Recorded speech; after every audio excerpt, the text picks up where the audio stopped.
Baik, Assalamualaikum dan selamat malam sahabat-sahabat yang dikasihi semua. Alhamdulillah, hari ini Pertubuhan Kemanusiaan Rakyat Malaysia PKRM dengan kerjasama Persatuan Kebajikan Pekerja Industri E-Hailing Malaysia PEKEH dan juga Gerakan Badan Bertindak Sahabat E-Hailing Malaysia. Hari ini kami mengadakan satu tajuk yang agak menarik dibincangkan, khasnya kepada penggiat-penggiat e-hailing, iaitu tajuk kita tuntut kuat kuasakan kawalan harga tambang e-hailing di Malaysia.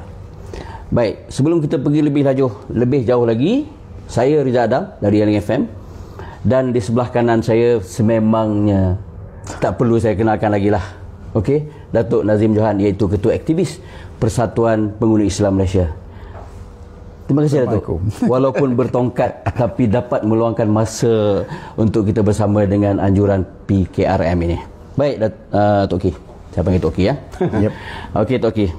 Pertama-tamanya kami di E-Hailing FM rasa teruja untuk menyantuni permohonan daripada PKRM mengundang Datuk sebagai tetamu khas pada hari ini bagi membincangkan isu yang berlegar-legar dalam industri e-hailing.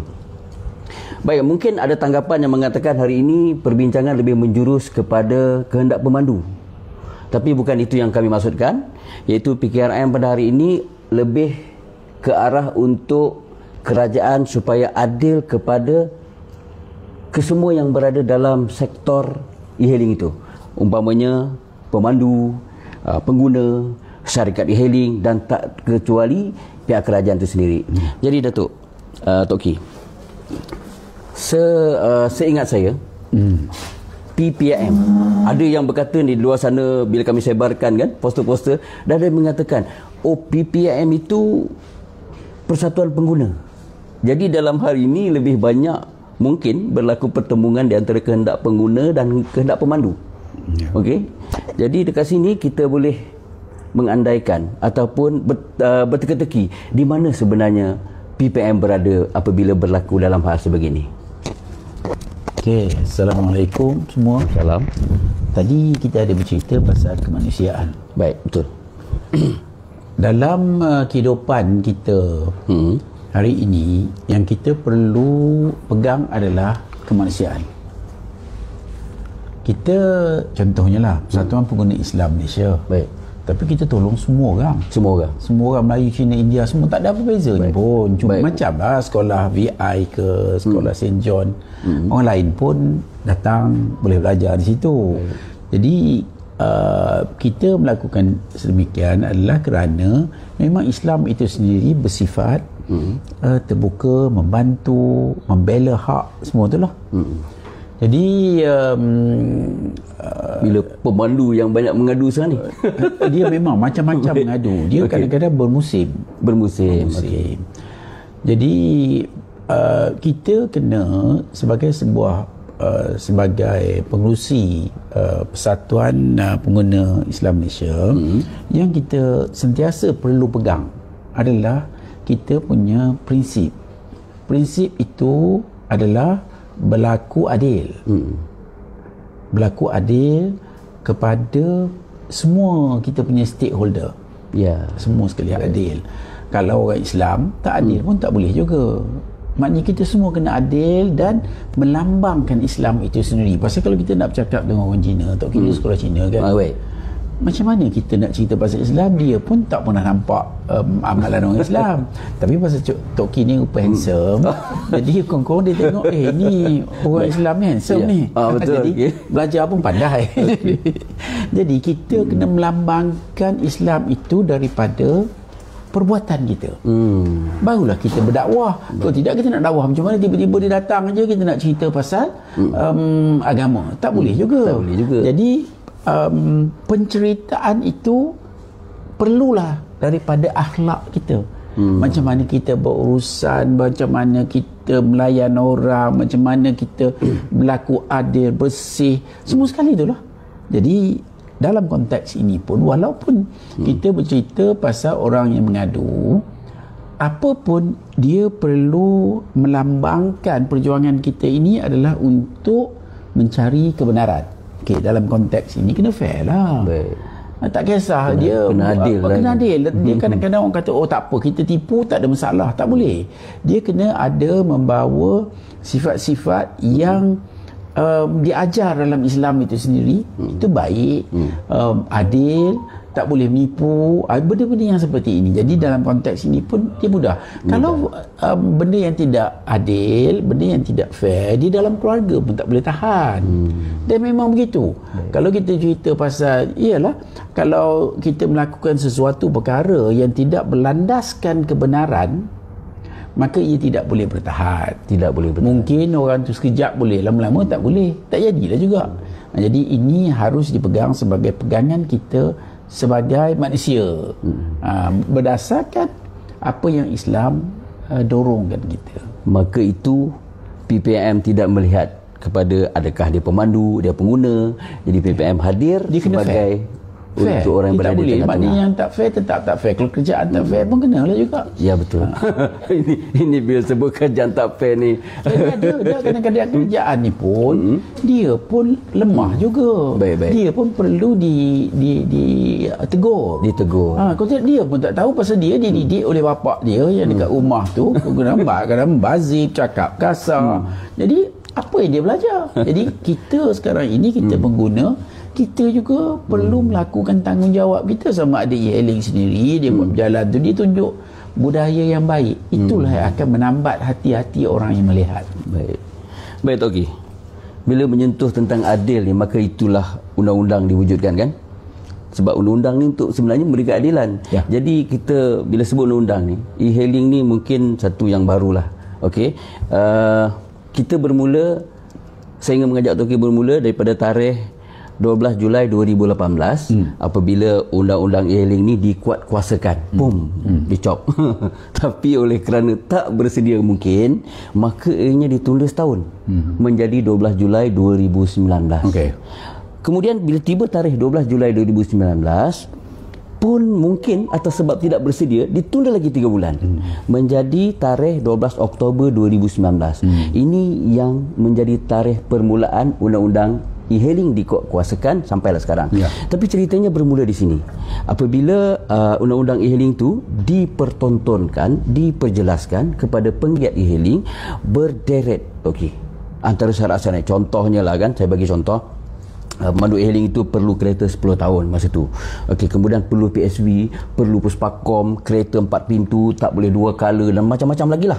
Tapi yang peliknya, tak ada ketetapan tambang. Tak ada.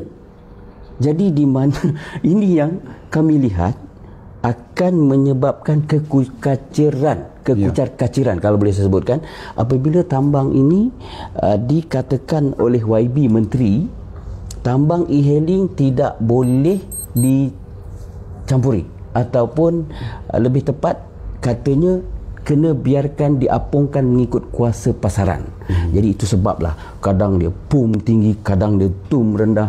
Okey, di mana Tok Ki melihat daripada sini, daripada sudut keadilan ni? Dia mungkin okeylah ya. Menteri tidak terdedah. Okey, baik. Pasal ini kira menteri baru lah juga, kan. Mana mungkin dia tidak terdedah kepada pengurusan. Kita sedap-sedap kita boleh cerita, kita buka pada pasaran. Memang hari ini kita tengok banyak sangat kelemahan. Contohnya air mineral yang dijual dekat kedai-kedai petrol, harga dia RM2.20. RM2.20. Minyak itu 600 ml. Minyak 600 ml RM1.60. Adil ke tu? Tak adil, kan? Fair ke tidak? Dan sekarang ni patutkah diregulasikan? Patutkah kerajaan main peranan? Roti ada harga. Kan? Roti tak boleh suka-suka. Dan banyak barang lain pun begitu. Jadi Tok Ki rasalah mungkin menteri kurang terbuka. Yang mana kita kena melakukan sesuatu. Pasal dia macam ni ya, percayalah. Kita bercerita pasal keadilan, tapi keadilan biasanya kepada yang kuat. cerita keadilan semua benda ni okey semua, banyak penipuan, banyak ketidakadilan dalam kehidupan ini. Jadi kita kena mendidik masyarakat kita supaya sanggup membela hak dan maruah kita. Baik. Kena buat kerja lah. Baru benda itu boleh mendatangkan kesan. Kalau tidak mungkin tak datang kesan pasal korang buat pasaran terbuka. Tapi bila terkesan kepada mereka yang dalam industri dan pasaran tidak terbuka lagi, dia ikut dia lah pula. Jadi itulah keadilan yang tidak adil. Keadilan yang tidak adil. Ini satu yang mencuri perhatian saya. Ya, pasal kita kadang-kadang bercerita, kadang-kadang wakil rakyat ini juga dipilih, kadang-kadang menimbulkan kepelikan. Kita 5 tahun sekali kita pilih wakil rakyat suruh jaga kita. Tapi tiap-tiap 5 tahun kita pilih suruh jaga kita. Tapi tiap-tiap 5 tahun dia macam tak jaga kita je. Jadi mungkin tiba masanya sekarang ni rakyat perlu bangkit, e-hailing perlu bangkit untuk melindungi hak-hak kita sendiri. Pasal yang patut jaga hak tu tak buat kerja. Jadi kita kena lihat daripada konteks yang berbeza, yang adil. Pasal kalau e-hailing nak charge lebih pun tak adil lah juga. Patutnya mungkin ikut charge yang ada, yang dia buat kajian. Pasal pun taksi itu tak ada pasaran bebas. Dikawal kan? Dikawal. Bas pun, tambang bas pun dikawal. Semua kawal. Pasal apa yang ini macam nak pergi ke pasaran bebas. Saya tak fikir pasaran bebas ini harus diserahkan kepada terutama bulat-bulatnya kepada industri. Pasal dia juga perlu interfere oleh kerajaan, kecuali kerajaan tak apa benda pun buat. Jangan campur langsung. Tapi ni campur jadi terasa perlulah kita perlu buat sesuatu bagi membela hak kita. Maknanya sekarang ni e-hailing kena ada lawyer lah. Lawyer yang sanggup ambil tindakan mungkin terhadap even kerajaan. Barulah orang segan. Betul. Baik, inilah Tok Gi kan? Ya. Adil dalam tidak adil. Okey, undang-undang e-hailing dah pun ada. Kan katanya untuk keadilan, tapi bila menyentuh bab tambang tidak boleh dicampuri, dibiarkan ikut arus pasaran. Jadi apabila ini berlaku Tok Gi, dia jadi kapal terbang tu. Dia ikut suka hati je dah. Dulu kawal, ni tak kawal, lepas tu tak bayar cukai. Macam-macam cerita. Jadi saya rasa perlu ada interference daripada pihak yang memberi lesen, yang memberi kebenaran, barulah dapat diurus takbir dengan baik. Okey, ini bila menyentuh bab yang Tok Gi kata tadi, tambang, ini pun dah dipersoalkan bukan saja daripada pemandu e-hailing itu sendiri, tapi juga persatuan-persatuan berkaitan pemandu e-hailing, NGO-NGO yang mewakili pemandu untuk menyuarakan berkenaan dengan tambang ini. Tapi walaupun menteri dah bersilih ganti, kerajaan pun dah bersilih ganti, menteri pun dah bersilih ganti, tapi ayat yang sama, iaitu e-hailing ini adalah tergolong dalam gig ekonomi ataupun ekonomi baru yang mereka kata agak sukar untuk mencampuri urusan ini. Tapi yang menjadi tanda tanya, bab undang-undang lain boleh diarahkan. Awak kena pergi Puspakom, awak kena ambil PSV, awak kena 4 pintu, awak kena tak boleh 2 color, macam-macam lagi. Cuma satu je yang saya kira, tambang ini kalau kerajaan tetapkan, ianya akan menggembirakan semua pihak, bukan saja pemandu, pengguna pun suka. Sebab kadang-kadang kita ada bukti di sini yang kita akan bercerita dengan kawan-kawan kita di luar sana. Pada akhir kita bicara nanti, saya akan tunjukkan ini bukti yang jelas yang disampaikan kepada kami oleh pemandu-pemandu, bagaimana tambang begitu jatuh, bagaimana pada satu ketika tambang begitu tinggi. Jadi ini bukan satu yang membuktikan dalam satu perlawanan bola sepak, pengadil harus adil. Pengadil itu kerajaan lah Tok Gi. Kan? Pengadil itu kerajaan. Jadi kalau dalam hal ini berlaku, maknanya tidak adil lah Tok Gi. Okay. Bila ini berlaku, bermacam-macam lah. Ada, kita masih ingat pada, kalau tak silap saya, 8 hari bulan 8 2023, satu gerakan konvoi oleh pemandu-pemandu e-hailing bergerak daripada Cyberjaya pergi sampai ke pejabat Perdana Menteri untuk menyuarakan tuntutan mereka. Dan pada baru-baru ini pun ada lagi, iaitu pada 9 hari bulan Oktober, penyerahan aduan secara terus kepada Wakil YB Menteri Pengangkutan. Namun sampai ke hari ini masih lagi dianggap tuntutan mereka ini di atas meja YB Menteri tanpa dilihat. Itu sebab apa kita tak ada, daripada maklum balas tak terima. Jadi Tok Ki melihat ni, saya ingin terus sebab ada ura-ura sampai ke tahap ada yang nak berjalan kaki Tok Ki dari Johor ke Kuala Lumpur semata-mata untuk protes berkenaan dengan tambang ni. Bagaimana Tok Ki melihat ni perkara ni untuk mereka berfikir? Dia macam ni lah. Saya rasa naluri manusia adalah mereka akan respon kepada yang ada suara dan ada kuasa. Saya tak fikir industri ini telah memainkan peranan yang cukup untuk menunjukkan keupayaan mereka. Contohnya, dia boleh ambil tindakan terhadap mereka yang ataupun terhadap perkara-perkara yang tidak adil. Kita boleh menangis kalau kita menangis di tepi jalan ni, kita boleh menangis sampai berhari-hari pun boleh. Itu berhari-hari pun boleh. Mungkin orang pun dah tak dengar ataupun kita menangis tempat orang tak dengar. Jadi kena menangis tu tempat orang yang dengar lah. Dan untuk itu kita kena ada kekuatan.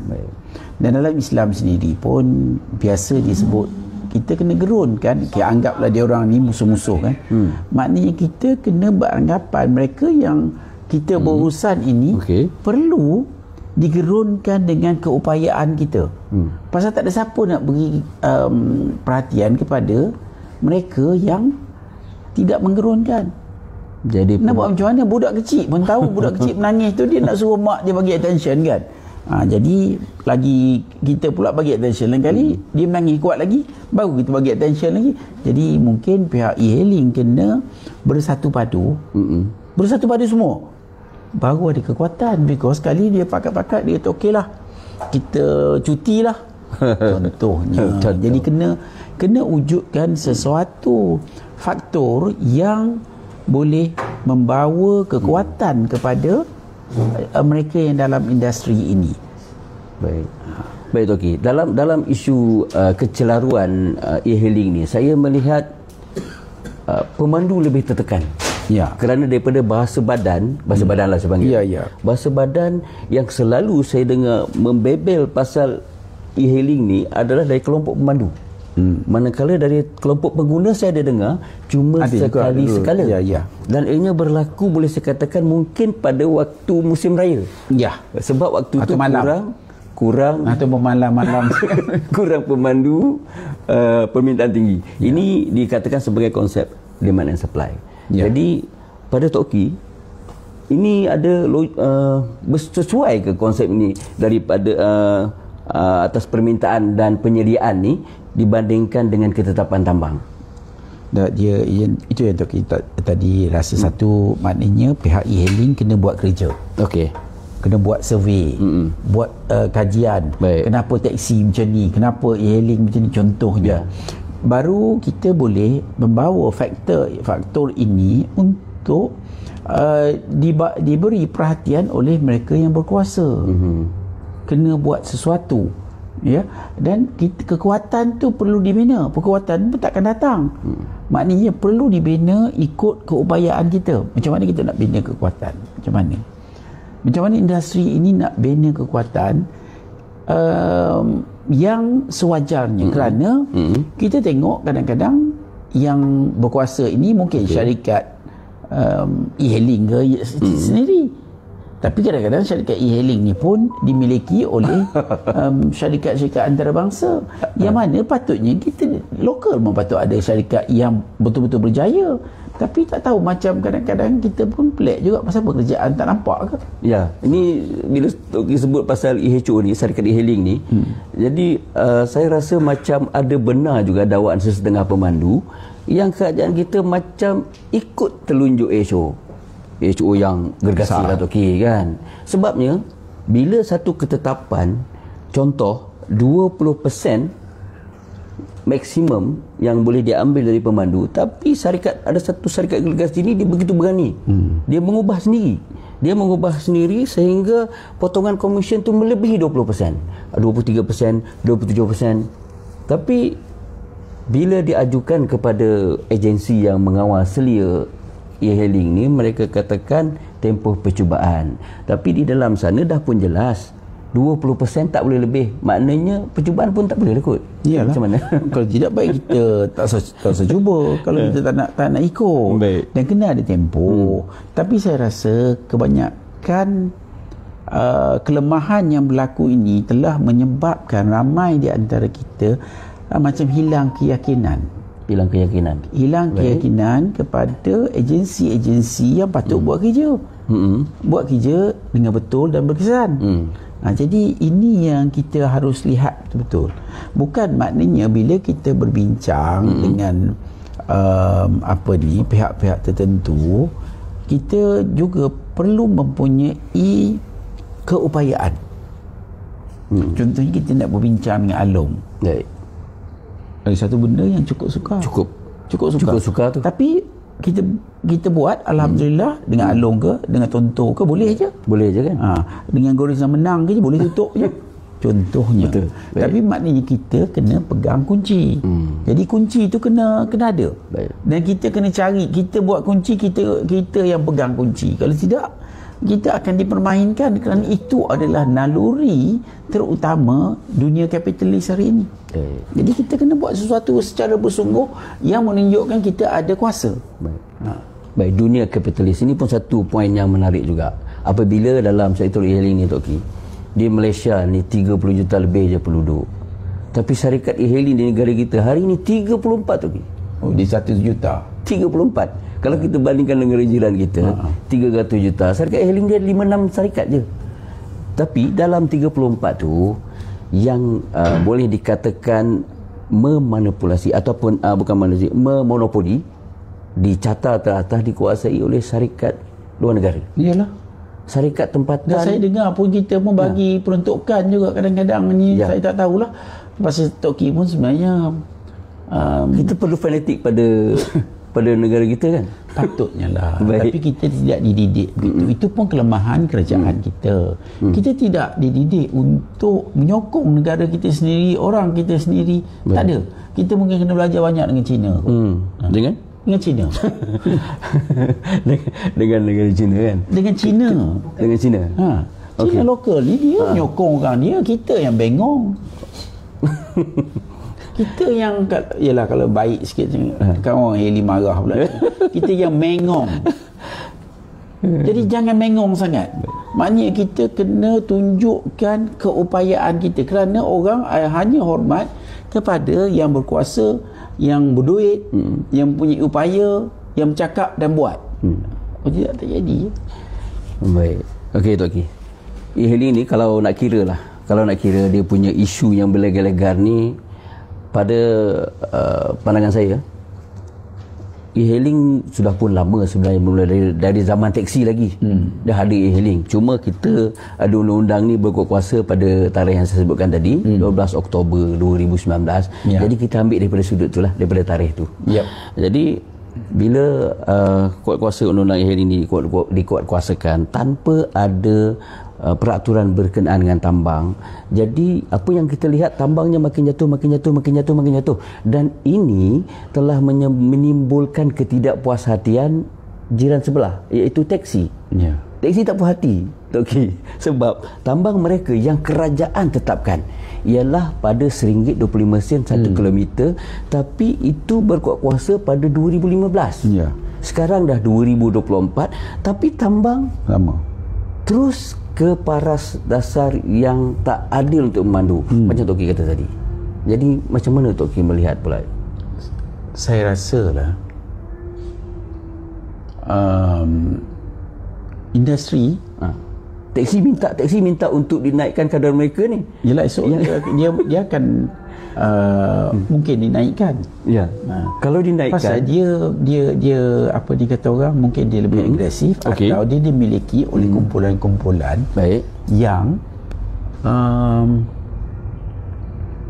yang mempunyai pengaruh. Baik. Seberapa orang e-hailing ada? Syarikat e-hailing ke? 34. Berapa orang yang involved dalam industri e-hailing? Okey, kalau mengikut jumlah pemandu e-hailing, melebihi 100,000, sekitar situ. 100,000 ni besar. Baik. Okey, boleh tak pakat-pakat 100,000 ni pergi ke daftar di satu kawasan mengundi? Boleh tak? Pindah. ini kita cadangannya bagus juga. Jadi bila pindah, kuasa tu 100,000. Kita pesan kepada kawan-kawan pemandu kita. Mungkin nak pergi tempat Anthony Loke ke? Okey, bila sebut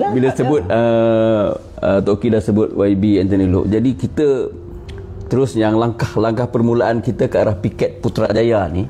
Piket boleh, piket boleh, tapi kuasa sementara. Tapi kalau you pergi daftar kawasan mengundi, Nik Nazmi ke di Wangsa tu, dia akan buat kerja untuk kita lah pula. Pasal perlu dia buat kerja untuk kita, bukan kita buat kerja untuk dia. Jadi pakat-pakat boleh tak? Ni kita 3 tahun lagi nak mengundi, kita semua daftar satu tempat. Jadi ada berkuasa lah. Agak ada cadangan tak lagi? Ya. MOT Menteri ke? Iyalah. So, di Seremban. Baik.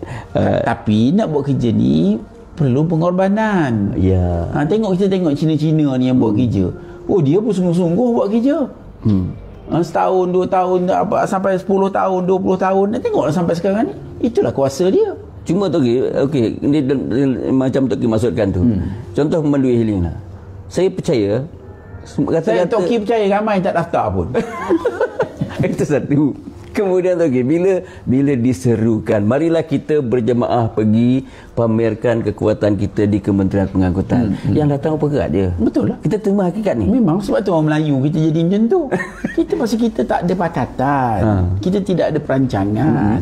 Kalau merancang, debu tu masuk mata, sakit, tak boleh buat kerja. Tapi kita besar telunjuk ni pun kalau duduk dekat longkang tu apa artinya? Baik, kali ini di Putrajaya ni berdasarkan kepada keyakinan kawan-kawan kita ni, disokong oleh Toki sendiri, disokong oleh beberapa pertubuhan lain, mereka berhasrat untuk membawa satu jumlah yang besar, Toki. Boleh, itu pun boleh juga. Jumlah yang besar kepada YB Menteri. Tapi itu masih tidak beri kekuatan. Kekuatan tu kalau aku mengundi esok, puak-puak ni tak undi aku. Dia perlu wujudkan kekuatan. Pakatlah. Itulah pengorbanan. Baik, bersediakan kalau untuk berpindah tempat mengundi. Nanti kita akan aturkan Toki, di mana seharusnya kita pindah. Dan kita boleh pakat, tak ada masalah. Putrajaya ke, Seremban ke? Ya. Yang senang. Saya rasa Putrajaya pun bagus. Putrajaya kan? Okey, Putrajaya. Toki dah katakan ni Putrajaya. Pemandu ini berpindah ke sana. Nanti kita kena pilih calon sendirilah. Dan kemudian sebelum mula-mula tak payah lagi pilih calon. Ugut je dulu. Okey. Boleh ikut ke Putrajaya. Menterinya bukan orang Putrajaya tu. Tak kisah. Bukan, maknanya kita sekarang ni nak menyuarakan keupayaan kita dan kesungguhan kita. Kalau dia sebenarnya kawasan ni dengan 5-10 ribu ni, dia dah bawa perubahan yang luar biasa. Kalau 100 ribu tadi, ambil 2 kawasan. Nampak tu? Idea yang bukan mustahil kan? Bukan mustahil kan? Boleh sangat. Lepas tu esok kita pilihlah dia. Jadi ini satu benda cadangan daripada Toki secara spontan yang wajar pemandu-pemandu e-hailing fikirkan semasa-masanya. Sesungguh-sungguhnya. Pasal ingat tak ada perjuangan yang boleh berjaya tanpa pengorbanan. Pengorbanan tu kena. Kita ni malangnya kebanyakan orang kita bila korban tu kita korban binatang je. Itu je kita tahu. Korban tu korban lembu ke kambing. Korban diri tak ada. Malah korban ego yang tak pakai duit pun tak mau. Allah Rabbi. Kena korban lah. Baik Tok Gi. Sebenarnya kita dalam walaupun kita dibayangi oleh isu-isu e-hailing ni kan, tapi kita nak berterima kasih jugalah kerajaan kerana ada sinar yang apabila Yang Amat Berhormat Timbalan Perdana Menteri mencadangkan Suruhanjaya Ekonomi Gig Malaysia SEGIM pada tahun yang lalu, dan kemudian sekretariat dah pun ditubuhkan SEGIM. Jadi kita melihat dari sini apa yang diperjelaskan, dibayangkan SEGIM ini akan melihat isu ini. Namun begitu, kita percaya SEGIM ini, Suruhanjaya Ekonomi Gig Malaysia ini, dia bukan hanya untuk sektor e-hailing, p-hailing, tapi ada banyak sektor perikanan, macam-macam yang dia akan lihat. Cuma apabila kenyataan daripada sekretariat SEGIM mengatakan mereka akan memberi tumpuan kepada sektor e-hailing dan p-hailing kerana dua sektor ni paling teruk terjejas. Jadi paling teruk terjejas dan ada kewajaran untuk didahulukan kawalan terhadap e-hailing dan p-hailing ni, kerana dalam e-hailing ni dia merangkumi ada pelbagai kementerian. Jadi ini yang mendatangkan masalah kepada kerajaan katanya. Katanya, dan kita pun berharap ianya menjadi kenyataan lah. Dari sudut pandang Tok Ki, bagaimana Suruhanjaya ini? Sebab kita sebelum ni dah ada Suruhanjaya Pengangkutan Awam Darat dah. Memang bagus. Tapi terpulang kepada kita nak bagus setakat mana? Kita kena tanya juga grup-grup kita ni, kita nak bagus sampai ke mana? Bagus di bawah ihsan orang atau kekuatan kita, mana tak? Baik. Kita pilih ya. Jadi kalau kita nak kekuatan, kita kena bina kekuatan. Kita kena rancang kekuatan. Kalau nak atas ihsan orang pun boleh juga, dia ikut suka hati dia. Baik, maka itu Tok Ki, bila ada seruan piket Putrajaya ni, piket Putrajaya akan dibuat ini, ada pula di kalangan sebahagian, ada je Tok Ki yang tak berpuas hati, yang tak berpuas hati ni mengata piket ni bertujuan untuk mengganggu SEGIM. Soal hal saya diperjelaskan tadi, mereka yang untuk mengadakan piket Putrajaya ini bukan untuk mengganggu SEGIM. SEGIM mereka akan biarkan dengan kerja SEGIM, dan tujuan piket dia mempercepatkan lagi penubuhan SEGIM yang ketika ini di peringkat parlimen. Okey, itu Tok Ki. Okey Tok Ki, sebelum kita akhiri kita punya perbualan yang berkenaan dengan e-hailing ni, mungkin ada yang nak bertanya? Okey, ada satu soalan. Soalan apa? Nak tanya berkenaan dengan insurans e-hailing yang naik mencana tanpa kawalan bank negara. Macam sebelum ini, syarikat insurans bebas sesahari. Okey. Okey, dia macam ni. Kalau nak buat, kita pun boleh tolong aturkan, tapi provided dia ikut. Maknanya syarikat e-hailing ni ambil satu je insurans. Jangan banyak-banyak. Satu company je. Kalau nak ikut, kalau tidak kita pergi kat lain. Baik Tok Ki. Apa yang berlaku sekarang ni, insurans e-hailing ni dia agak pelik Tok Ki. Pelik pada saya, pada rakan-rakan kami, pada pemandu-pemandu memang pelik. Sebab dia satunya apabila kenderaan itu sendiri, kereta dia dah ada insurans biasa, kemudian bila ia nak perlu ditambah lagi insurans e-hailing. Okey, tak apalah lagi, sebab kerajaan kata ianya perlu ada sebab perkhidmatan awam. Okey, jadi dua insurans perlu diwujudkan. Sedangkan pada pemandu, mereka minta supaya ditambahkan dalam insurans kereta biasa tu. Kalau sebelum itu perlindungan ditulis sana, perlindungan untuk semua pemandu, kenapa tak boleh ditulis di sana perlindungan untuk semua penumpang? Kan mudah dan mungkin lebih murah. Tapi ada satu benda yang pelik, apabila ada satu syarikat ni, dia menggunakan kaedah insurans harian daily, dan insurans harian daily ini hanya laku untuk syarikat dia, tak laku untuk syarikat lain. Jadi makna pemandu e-hailing sekarang ni mereka bebas untuk beroperasi dengan melebihi satu syarikat. Okey, contoh syarikat A, dia dah beli insurans harian, tapi dia juga beroperasi dengan B, C, D dan ini dan 4-5 syarikat lagi, dengan tujuan untuk andainya berlaku kejadian seperti di-ban, dibuang, mereka ada pilihan. Tapi bila mereka nak beroperasi di syarikat lain, insurans tadi tak laku, maknanya mereka kena beli insurans yang lain. Seandainya semua syarikat mengambil cara syarikat ni daily, agaknya satu syarikat ni mengenakan RM6 sehari. Satu pemandu tu ada 5 aplikasi, mereka terpaksa membayar RM30 sehari. Nampak tak Toki? Yalah, jadi sebab tu Toki sebut tadi, kita berurusan, orang memandang urusan kita tu daripada apa pengaruh yang kita ada. Baik. Kadang-kadang orang berpengaruh tak guna pengaruh. Jadi orang tak pandang juga pasal kita tak tahu guna pengaruh. Pasal kita banyak orang Melayu pun walaupun ada kuasa tak tahu guna kuasa. Tak nampak, semua ikut aja. Itu penyakit orang Melayu lah pula. Pasal Toki ni bukan pasal cerita Melayu Cina. Kita bercerita pasal keadaan semasa. Kita mungkin kena belajar.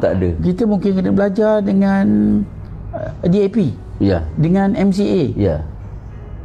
Dua-dua matlamat dia jelas. Tak dapat MCA, dapat kat DAP. Akhirnya semua dapat. Jadi itu yang kita kena belajar secara jelas dan terang, dan matlamatnya jelas. Pengaruh jadi kuat. Jadi pengaruh tu kita kena bina. Kita kena cari kaedah mana nak wujudkan pengaruh kita sehingga orang segan pada kita, orang hormat. Baik Toki, kita di penghujung kita nak berbicara berkenaan dengan apa yang disampaikan kepada kami oleh rakan-rakan pemandu. Ini ada satu pembuktian yang nyata Toki. Nampak di sini kan? Kita tak mau sebut nama syarikat lah, tapi sedia maklum ini berlaku dalam Malaysia. Okey Toki, perhatikan di sini kan. Tambang 3.5 km tapi dikenakan bayaran RM45 termasuk dengan surcharge. Ini yang kata tadi. Surcharge ni sepatutnya tak boleh 200%, tapi ini dah berapa kali peratus dah ni. Persoalan inilah yang menimbulkan ketidakpuashatian pemandu. Tapi dari sudut ini, nampak tak pengguna akan marah ke tidak? Tak sampai 4 km kena bayar RM45. Dari sini, dari sini kita sampai ke mungkin ke KLCC. Pertama komplek RM45 Toki. Ini dari sudut pengguna. Nampak Toki tengok. Yelah, banyak kelemahan. Tadi ginilah ya, Toki nak cadang satu benda lah. Baru-baru ini kita telah membuat task force rakyat. Okay. Ya, task force rakyat. Kita nak berpakat dengan rakan-rakan e-hailing ini untuk meletakkan ini komersial. Ya. Komersial Baik. Komersial ini nilai komersial saja. Dia tidak ada nilai selain daripada komersial. Tapi untuk meletakkan value, dia kena ada faktor lain. Contohnya faktornya kesukarelawan dalam industri ini. Jadi kita punya skop meluas. Pasal kita letak isu kesukarelawan dalam industri kita. Jadi semua ni jadi sukarelawan. Mungkin bersama dalam satu pakatan untuk contohnya e-hailing pun juga membantu. Jadi nilai itu terus lain. Maknanya kita pun bukan berurusan setakat komersial, kita berurusan membantu orang, membantu negara, membantu kawan, membantu musuh. Kita bantu supaya kita emerge sebagai satu kumpulan yang perlu dihormati. Dengan kerjasamanya, dengan upayanya, kita mewujudkan diri kita, mewujudkan diri kita menjadi penting. Kita tengok kita juga memberi berita kepada mungkin melalui agensi ataupun melalui NGO yang kita tubuh. Baru ni kita dah buat kerjasama hampir dengan 300 NGO yang merupakan permulaan kepada kuasa yang kita nak bina. Kita mungkin mulanya kita bercerita pasal, tadi kita cerita pasal daftar mengundi. Yang ini sebelum daftar pun, esok pun dah boleh buat. Dah ada kuasa. Dah ada kuasa. Dan kita perlu bentuk dan urus takbir kuasa kita. Dan pakat, tapi kena pakat lah. Kena pakat lah. Baik Toki, selebihnya ini 20 job dia baru dapat RM92, tak sampai pun RM100. RM4 tambah. Ini belum potong komisen lagi. Dan yang ini dia masukkan nilai itu tadi. Nilai kesukarelawan tadi. Orang nak mungkin nak minta tolong pun lain-lain. Lebih daripada, tapi elemen yang kena kita semua wujud di sini adalah integriti yang cukup tinggi. Orang akan percaya pada kita. Kita kena wujudkan tu. Pasal itu adalah kekuatan. Integriti adalah kekuatan. Amanah adalah kekuatan yang orang tak boleh bayar dengan duit. Jadi kita wujudkan tu. Dan orang akan hormat pada kita. Dan kita kalau orang hormat, senang buat kerja. Baik, ini Tok Ki kan. Ini daripada Seremban. Sahabat kita daripada Seremban, dia ada bukti jarak perjalanan hanya 1 kilometer, iaitu RM3.20. Okeylah, boleh terima lagi sebab 1 kilometer RM3.20. Tapi jarak pick upnya 8 kilometer. RM3.20 Tok Ki. Aduh. Ini pick up 7.5 km cuma dibayar 60 sen. 7 km pick up. Tambang RM11.80. Ini kawan ni hantar. Ini okey, ini satu syarikat agregasi ni, syarikat hijau ni. Okey, dia ada satu sistem yang bagi pilihan kepada pemandu dia. Sebelum ini pemandu marah sebab dia dikatakan sebagai auto paksa. Mereka bertugas bukan bebas, sedangkan e-hailing tu konsepnya bebas. Tapi mereka dipaksakan untuk ambil job.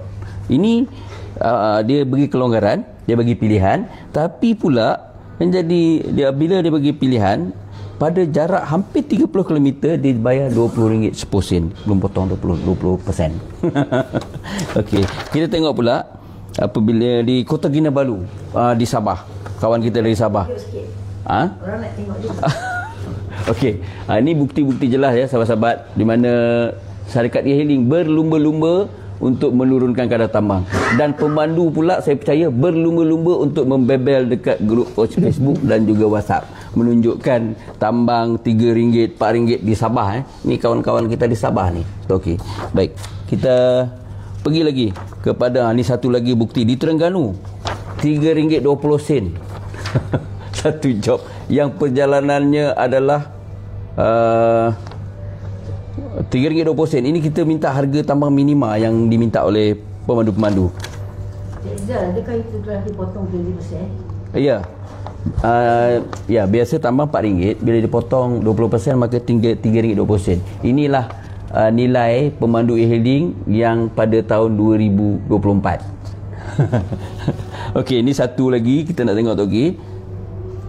Kalau pemandu mereka membatalkan tempahan, dapat RM4 tapi dah letih dengan jalan jam, RM4 mereka batalkan, untuk yang kedua kali akan didenda 2 minit. Kemudian kalau lagi buat yang kali ketiga akan didenda 5 minit. Kalau selepas itu dia akan didenda sampai 60 jam dan ada sampai setahun gara-gara cancel ataupun menolak tempahan. Okey, kita pergi lagi kepada sistem apungan yang katanya ini adalah akibat daripada kuasa pasaran diapungkan, maka daripada Johor Bahru pergi ke Kota Tinggi. Kota Tinggi jaraknya 50 km, cuma dibayar RM35. Di situlah minyak, di situlah tayar, di situlah macam-macam. Jadi ini syarikat ni 10%, 9.56%. Pemandu tahulah, kalau sebut 9.56% ni pemandu tahu. Tapi itulah nilai tugas-tugas pemandu e-hailing sekarang ini. Kemudian ini betul kita tengok 300 minit mereka menunggu untuk mengambil job yang bernilai RM65. 300 minit bahagi 60 berapa tu? 5 jam. 5 jam untuk menunggu RM65 yang kasar, bukan yang bersih. Jadi itulah dia Tok Ki. Jadi kesimpulannya lah yang boleh Tok Ki berikanlah kepada hasrat pemandu-pemandu e-hailing ni yang mungkin ada bersamaan dengan Tok Ki, nasihat Tok Ki, iaitu menunjukkan ataupun bersatu sebagai satu kuasa, di mana mungkin mereka akan, bukan mungkin lagi dah tertera dah piket Putrajaya.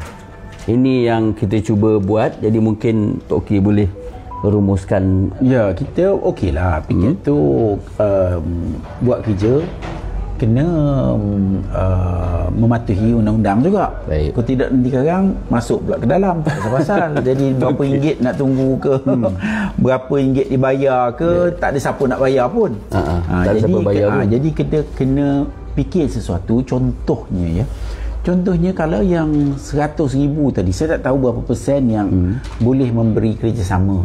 Contohnya dia boleh juga menjadi satu platform bantuan. Okey. Bantuan pasal dia dah dalam kereta. Bila call aja ada emergency, dia boleh pergi. Maknanya dia bukan macam contohnya hari ini bila kereta orang rosak, dia jadi sukar. Kita itu ada berpakat juga dengan grup-grup tertentu. Nak beri bantuan, mungkin dekat perjalanan nak pergi Kelang ke mana ke, orang kereta rosak ke, tak ada bantuan ke, jadi mungkin kita boleh pakat e-hailing ni menjadi satu pusat bantuan. Saya tadi berbincang juga dengan angkatan pertahanan awam. Mungkin juga boleh jadi emergency response team punya team juga. Untuk ke depan, ini untuk ke depan, untuk membina kuasa kita, untuk membina kuasa kita dalam masyarakat. Bila orang banyak berinteraksi dengan kita, maknanya kita tambah value. Jadi kita kena sentiasa cari sebab. Dan kalau ada katakan e-hailing ini sebagai satu ini contohnya, contohnya orang nak, kita boleh pakat, boleh e-hailing, siapa-siapa nak join dengan iklan yang sedikit, boleh jadi sebahagian daripada e-hailing punya tim iklan contohnya. Jadi tim iklan tu pun mendatangkan duit. Faham? Tim iklan mungkin kibarkan bendera, bukan bendera Cina ya. Kibarkan bendera. Jadi semua kereta beratus-ratus buah ni bendera. Contohnya kereta, contohnya tu NIM. Tengok NIM Gold. Jadi dia jadi satu platform. Maknanya kita kena mencari kaedah kiri kanan apa-apa platform yang boleh membantu, yang boleh memberi kita kuasa dan pengaruh. Mungkin nak seru ni tu, mungkin kerana e-hailing tu mereka ni berselindung di sebalik kereta biasa. Dia tak macam taksi. Bila taksi dipanggilnya, mereka akan penuh atas jalan raya sebab mereka ada satu uniform. Iyalah. Kan? Dan maknanya kita kena pelan-pelan buat tu. Itu tadi mungkin kita bawa platform kesukarelawan ataupun memberi khidmat juga untuk perkara-perkara tertentu yang sedikit sebanyak mendapat bayaran juga. Kalau tak dapat bayaran, dapat pahala. Jadi ini yang kita kena atur. Sentiasa berfikir macam mana kita nak perkasakan diri. Kita boleh perkasa diri apabila kita ada perancangan, ada urus takbir yang baik, sebaik mungkin. Jadi mungkin nombor satu, kita bercerita juga pasal e-hailing FM ni. Itu pun satu platform. Maknanya macam mana kita boleh jadikan e-hailing platform ini untuk orang meletak iklan juga. Pasal berapa ratus telefon yang bergerak. Jadi banyak benda banyak, dan kita boleh duduk dan bincang. Cuma ayat-ayat yang paling glamour bila diseru pemandu berhimpun ke apa, korang buat dulu. saya nak kayu. Niaga tinggi ni biasa. Jadi ini mungkin saya faham. Tapi ingat yang saya sebut tadi, tidak ada kejayaan tanpa pengorbanan. Dan kita boleh belajar banyak daripada Cina. Dia pengorbanan dia luar biasa. Orang kita ni, saya nak ambil kesempatan ini untuk share. Orang India, orang Cina, dia tahap pengorbanan dia luar biasa, sebab tu dia lebih berjaya. Kita ni nak berkorban, saya nak kayuh dulu. Memang kita perlu berkorban. Dapur tak berasap tu. Ya, betul. Tapi kita kena yakin dengan janji-janji Allah. Maknanya insya-Allah Allah tidak akan mungkin janji dengan apa. Ialah mungkin kita minta cakap tak betul ke. Tapi akhirnya kita bercerita pasal mencari rezeki yang halal, cara yang terbaik, yang mungkin membantu kita membuka peluang-peluang yang lain. Jadi kena tengok. Kita kena tengok betul-betul macam mana. Jangan kita kusutkan atau kecilkan ruang lingkup kita untuk untuk bergerak. Okey. Jadi saya nak ambil kesempatan ini untuk minta lah ya, mungkin kepada Anthony Loke, YB Anthony Loke, YB Anthony Loke, YB kesayangan kita. Apa ni YB Anthony Loke, ataupun mungkin kita minta menteri kita yang ada tinggal di kawasan ni suruh tengok juga. YB Hasbi, Datuk Hasbi, kena tengok sekali lah pasal ini. Bukan sebab itu usahanya kena berterusan. Ingat, usahanya kena berterusan, memberi pressure ya. Dan kalau benda ini tidak dilakukan, maka Anthony Loke malulah. Baik, Tok Gi, sikit sebelum kita tamatkan. Ya. Sebenarnya agaknya dah berapa dozen dah memo dihantar kepada YB Anthony Loke, YB sebelum tu. Jadi yang kali ini mungkin kita nak buat memorandum yang bagaimana? Yang lebih besar ataupun perhimpunan yang mungkin di tempat yang kita kena buat ni. Mula-mula buat borang pendaftaran. Okey, pendaftaran pengundi. Okay. Mula kumpulkan, mari kita daftar, kita biarlah buat urusan yang perlu. Mungkin kita ada buat 5 kawasan yang kita nak. Pasal sebenarnya macam ni, Tok Ki nak cerita sikit ya. Dulu kita berurusan dengan KJ. KJ, baik. KJ berjanji dia tidak akan paksa vaksin. Tapi dia tipu. Baik. Dia tipu. Walaupun dia handsome, dia penipu. Tapi bukan semua orang kata dia handsome. Tok Ki tak adalah Tok Ki lagi handsome. Jadi dia tipu, menjadikan kita cukup kecewa. Jadi kita ramai-ramai buat keputusan, kita tentukan KJ kalah mungkin. Ini usaha ni. Maknanya sebelum itu dia elok jadi menteri. Jadi kita, grup-grup kita cakap kita turun padang, kita tentukan dia kalah. Jadi melalui viral, melalui turun padang apa benda, kita kempen mana baju KJ ni, tengok ni. Cuba ambil gambar. KJ must go. Saya tadi ini bukan cerita main-main ni. Jadi kita turun padang, antaranya dengan ini KJ must go. Ya. KJ must go. Memang dia pergilah. Sebab dia keluar sekejap. Jadi pihak sekretariat yang nak mengajar piket ni mungkin boleh buat satu baju pula yang mungkin AL. Must have.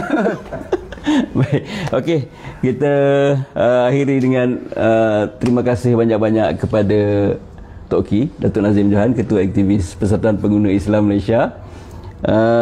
Baik, sebelum kita tamatkan, ini sebenarnya langkah ke arah piket Putrajaya yang mana pada hari ini dijadualkan bersama dengan Tok Ki, dan pada 7 hari bulan 11 waktu yang sama nanti, selang sehari, kita akan membawakan yang berusaha Tian Chua, yang mana cukup dikenali juga sebagai aktivis reformasi satu ketika dulu.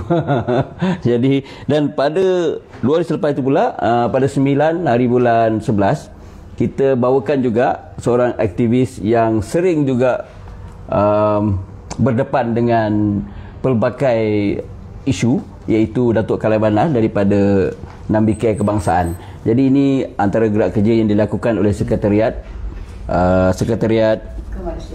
Gerakan Badan Bertindak Sahabat Ihlim Malaysia, yang mana mereka telah pun diaturkan oleh Pertubuhan Kemanusiaan Rakyat Malaysia, PKRM. Jadi PKRM terima kasih pada hari ini kerana mengundang kita lah Tok Ki berada di pentas pada malam ini untuk berbicara berkenaan dengan tajuk pada hari ini, iaitu kita minta kerajaan kawal tambang e-hailing supaya lebih adil untuk semua. Jadi tak lupa Tok Ki, tak lupa, sebenarnya PPM ada satu persatuan di bawah PPM, iaitu Persatuan Pekerja Industri E-hailing Malaysia, PEKEH. Ini kalau siapa ingat PEKEH akan ingat waktu PKP, di mana seringkali memberi bantuan-bantuan kepada pemandu-pemandu e-hailing, rider e-hailing, seringkali. Jadi terima kasih kepada PPM yang terus menyantuni golongan e-hailing, p-hailing. Yang kita uruskan sehingga tertubuhnya organisasi itu adalah untuk melindungi industri mereka yang terlibat dalam industri ini. Pasal contohnya dia orang buat sale dalam industri inilah yang menggunakan penghantaran oleh e-hailing. Dia orang untung sampai million. Ya. Berbilion-bilion. Bilion-bilion. Satu dunia pun macam tu lah kira akhirnya. Tapi mereka nampak tidak menyantuni mereka dalam industri ini. Kita tubuh itu untuk membuat penyatuan sehingga kita boleh ajar dia orang, okey, kita tak hantar macam mana. Baru tahu tu kan. Baik, demikianlah sahabat-sahabat, cuma satu pesanan daripada kami, daripada Sekretariat Piket Putrajaya Piket Putrajaya ini, di mana mereka berpesan tolonglah jangan gunakan istilah dapur tak berasap apabila diseru tarikh yang dicadangkan nanti dalam waktu terdekat ini. Jadi insyaAllah kita sama-sama sebagaimana yang dikatakan oleh Tok Ki tadi, bersatu, pindah pusat tempat mengundi. Yang itu pun untuk saya tujukan kepada orang-orang Melayu. Baik, terima kasih semua. Salam kemaafan kalau ada salah silap daripada kami. Yang baik itu datangnya daripada Allah, yang sebaliknya daripada kelemahan kami di sini. Terima kasih, sampai jumpa lagi.